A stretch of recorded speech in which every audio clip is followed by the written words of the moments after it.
friends, this is Srilata Sunil from JHB Sardar Primary English School. This video on nutrition in plants part 2 explains the other modes of nutrition in plants. Friends, before entering into this topic, in the last video we learned about photosynthesis. We saw that during the process of photosynthesis, the important raw materials are carbon dioxide and water. Now the question that arises in your mind is, how is the exchange of gases occurs in these plants? Here the stomata plays an important role. What are stomata? Stomata are tiny pores on the surface of leaves. When we examine a leaf under a microscope, you can see the tiny pores. And these tiny pores play an important role by permitting the movement of gases such as oxygen, carbon dioxide and water vapor to diffuse between the interior and outer surface of the plant tissues. Children, you can see the diagram of the stomata. The green pigments present in the leaf are called chlorophyll. You can see the opening of stomatal opening also. Now let us learn about other modes of nutrition in plants. Like humans and animals, such plants depends on the food produced by other plants. They use the heterotrophic mode of nutrition. Some plants do not have chlorophyll and cannot synthesize their own food and are known as heterotrophic plants. This type of nutrition can be categorized into parasitic mode of nutrition, insectivorous mode of nutrition, and saprotrophic mode of nutrition and symbiotic mode of nutrition. In that, first one is parasitic plants. Parasitic plants are plants which do not have chlorophyll and cannot prepare their own food. They get their food from the other plants. In this example is Cuscuta. This is a plant. It does not have chlorophyll and you can see it climbs on the other plant and they get nutrients from the host plant. What is host? The plant on which it climbs is called a host. Since it deprives the host of valuable nutrients, it is called parasites. Children, in our body also some parasites are living. You know that? Worms. Worms take nutrients from our body only. So they are also called parasites. Next one is insectivorous plants. Have you seen or heard of plants that can eat animals? There are few plants which can trap insects and digest them. Such plants which feed on insects. In these plants, leaves are modified into a pitcher-like structure. The end of the pitcher has a lid which can open and close. When an insect enters the pitcher, the lid closes and insect is then digested by digestive juice secreted in the pitcher. Such insect-eating plants are called insectivorous plants.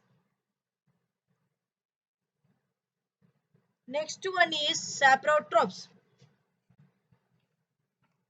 What is the word sapro means? Anything dead or decayed. Saprotrophs are plants which do not have chlorophyll and cannot prepare their own food. They get their food from dead and decaying organic matter.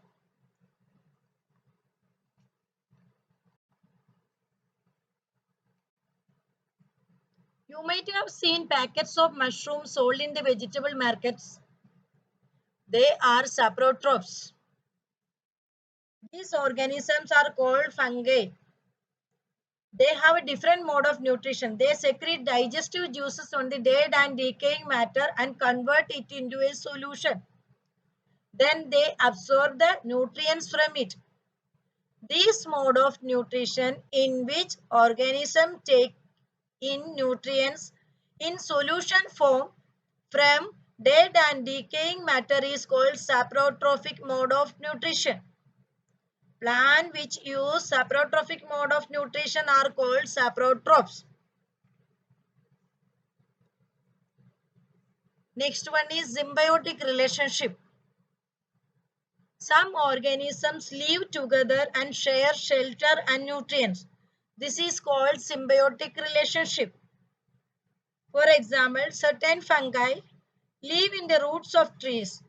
The tree provides nutrients to the fungus and in return receives help from it to take up water and nutrients from the soils.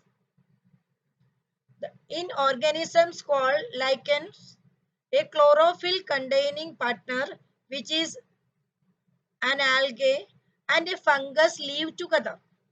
The fungus provides shelter and water and minerals to the algae, and in return, algae provides food which it prepares by photosynthesis.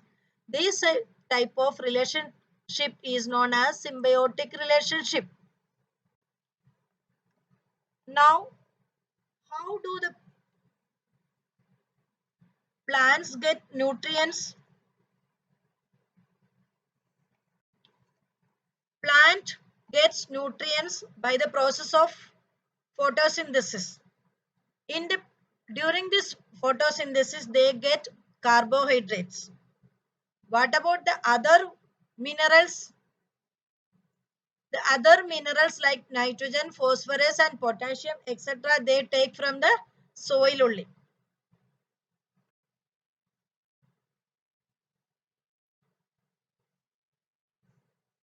But usually crops require a lot of nitrogen to make proteins.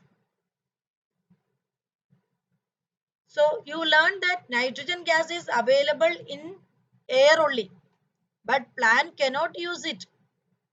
They can use carbon dioxide. They need nitrogen in a soluble form. So there is a bacteria called rhizobium can take atmospheric nitrogen and convert it into a soluble form. What is rhizobium? Rhizobium is a soil bacteria that fixes atmospheric nitrogen once it finds a base inside the roots of leguminous plants. The bacterium called rhizobium can take atmospheric nitrogen and convert it into a soluble form. But rhizobium cannot make its own food. So it lives in the roots of leguminous plants. So in return, plants provide food and shelter to the bacteria. Yes, they have symbiotic relationship. So children, in this chapter, you learn that most of the plants are autotrophs.